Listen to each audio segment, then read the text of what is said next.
के निमिया के डार भैया अरे लावेली झूलुहा बस झूली रे झूली ना। क्या बात, बड़ा सुंदर भजन अब उसके बीच हम राख रहा छी माता रानी के दरबार में। और आओ बोले सच्चे दरबार की। बड़े बड़े गांवों में छोटी छोटी बातें होती रहती है। आइए माता रानी का एक भजन। कि निमिया के डार भैया अरे डालेली झूलुहा बस झूली रे झूली ना हो कि झूली रे झूली ना। अब मैया मोरी डालेली जाको झूली रे झूली ना मैया मोरी डालेली जाको झूली रे झूली ना। निमिया के डार मैया डालेली आसना बस झूली रे झूली ना। मैया मोरी डालेली कितिया भई या झूली रे झूली ना देवी मैया झूली रे झूली ना। और सभी आदमी हाथ उठा करके माता रानी के दरबार में अब मैया मोदी कहा देवी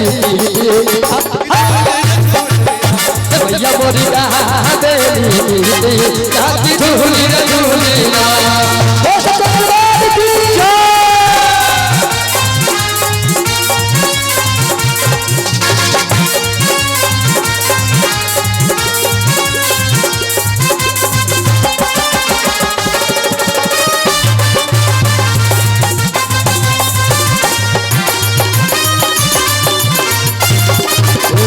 झूलता झूला तबई के यहाँ गली पिया पिया के चाली न भैली ना।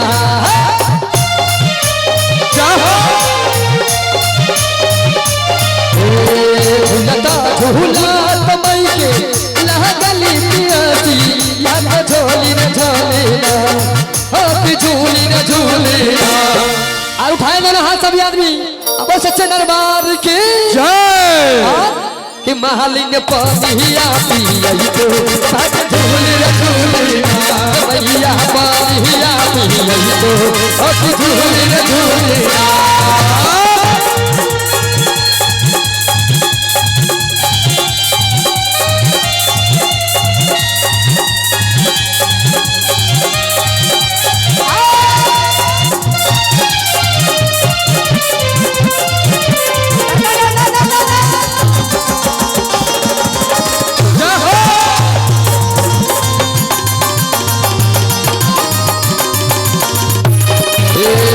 कैसे के पानिया यही तीन काली मैया मोहरे गदिया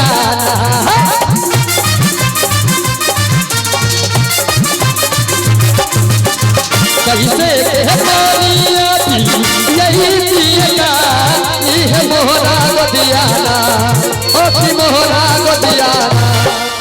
उठाए ना हाथ सभी आदमी पीछे से भी अब बोल सच्चे दरबार की जय। हो कि मोरे गदिया कि मैया मोदी कहा देवी